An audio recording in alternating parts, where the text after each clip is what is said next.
This week in Jamaica Now, Mona High students and teacher injured during a science experiment that went terribly wrong. Machete mom loses custody of her twin girls until they're 18 years old. St. Anne couple gets life sentence for the murder of a mentally ill man. Their sons will be locked away too. New police crime plan coming, but the commissioner says it will take more than just that to fix the worry. The support system that support law enforcement, if they are not working effectively, then we are not going to make the kind of effect that we desire. Governor General intervenes in row over the appointment of the acting Chief Justice, what Brian Sykes had to say, and psychological assessment for high school student who sent threatening voice note. I'm Damian Mitchell and this is Jamaica Now. 2 students of the Mona High School and their chemistry teacher remained hospitalized with injuries they received during an explosion in their chemistry lab on Thursday. 3 other students have been treated and released. The students, under the supervision of their teacher, were undertaking a usual experiment ahead of Friday's Jamaica Day when the explosion happened. The Education Ministry says most of the injuries resulted from glass which became shrapnel. It also launched an investigation into the incident. In the meantime, the ministry says the sight of 2 of the students who remain in hospital has been impacted, but it is expected that the sight will be restored. A judge has ruled that the St. Thomas mother seen on video using a machete to beat one of her daughters will not be able to regain custody of them until they reach 18 years old. The woman is the mother of a set of 13-year-old twin girls. The children were placed in the custody of their aunt after the mother was charged last October. Meanwhile, the court has ruled that the mother will be able to have supervised visits with the children once the aunt is present. The mother has been sentenced to 3 years probation after pleading guilty to cruelty to a child. The Education Ministry is helping the police to conduct a psychological assessment of the 17-year-old student alleged to have sent a troubling voice note which later went viral. In the voice note, the teen said he might be the next school shooter or serial killer. On Monday, he was taken into police custody for questioning. In the 10-minute audio file, the boy complained of being ostracized and abandoned by persons close to him in his time of need. The police have also questioned the parents of the boy, as well as other students, about the voice note. A statement issued by the Education Ministry Monday said that the student has indicated that he would have attempted suicide twice before. It also noted that one relative who was interviewed said he was found reading a book which had on the cover the digits 666, the biblical mark of the beast. The book was later destroyed. A St. Anne couple has been sentenced to life in prison and their adult sons also committed to lengthy periods behind bars for the 2007 murder of a mentally ill man. 65-year-old Velma Dean must serve 30 years before she may become eligible for parole. Her 69-year-old husband, Joseph Dean, must serve 25 years before he becomes eligible for parole.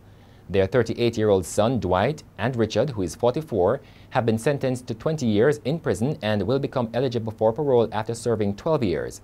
The third child, 29-year-old Jermaine, was sentenced to 15 years in prison and must serve 10 years before he becomes eligible for parole. In passing sentence, Justice Carol Lawrence Bezic blamed the couple for playing a major role in the murder of Stanley McLean in Coltart Grove, St. Anne in July 2007. McLean was stoned, then chopped for stealing a piece of wire that belonged to the Deans. There is the issue or suggestion for a total disbanding of the Jamaica Constabulary Force and start afresh. What's your position on that? That's a wonderful utopian dream. But it's not real. Utopian.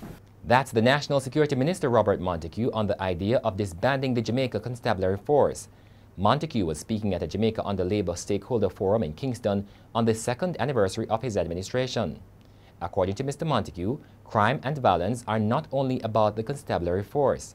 Right now in St. James, you have persons, upstanding persons in society, professionals, who are providing service to the criminals. And they will come to tables like this and go to forums and give lovely speeches. Yet in the dark, they are providing help to the criminal element. Corruption is not about the police only. It's a societal problem.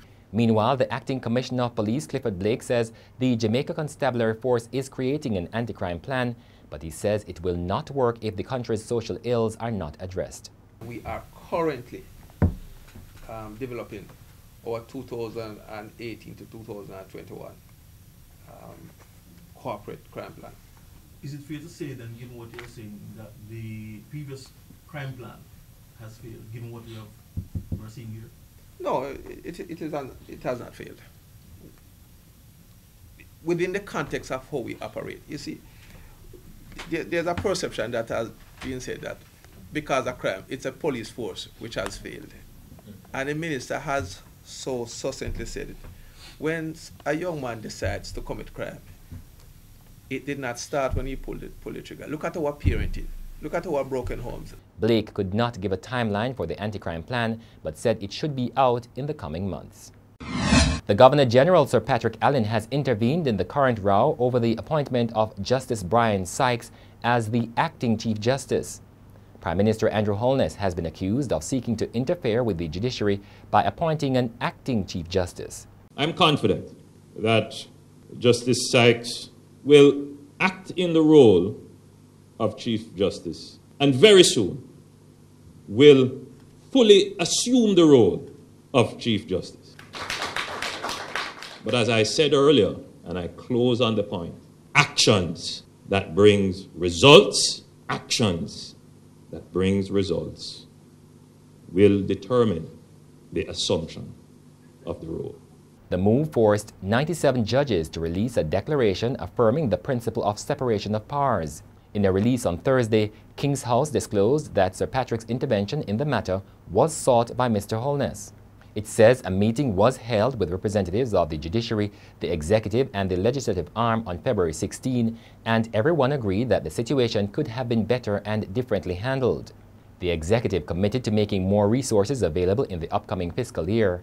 Meanwhile, the acting Chief Justice Brian Sykes has described the meeting of judges and the subsequent issuing of a declaration on his appointment as an unfortunate event to be avoided. The Press Association of Jamaica wants journalism to be exempted from the Data Protection Bill. The association appeared before a joint select committee this week, where it was bashed for its tardiness in appearing before the committee. PAJ President Dion Jackson Miller said the association is concerned that the enactment of the bill in its current form would likely generate challenges to the publication of important stories, which will cause expensive and time-consuming court proceedings. The PAJ also expressed concern that attempts would be made to use the courts to impose prior restraint, preventing the publication of material which could impinge on freedom of the press. And that's it for this edition of Jamaica Now, your weekly review of the big news stories. Send us your comments at onlinefeedback@gleanerjm.com. You may tune in to Power 106 FM for regular updates. Follow us on Twitter and Instagram at Jamaica Gleaner and on Facebook at Gleaner Jamaica.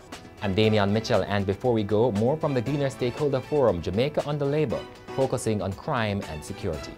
Crime and violence is a social problem. We did not get here overnight, and therefore we should not expect to have an overnight solution.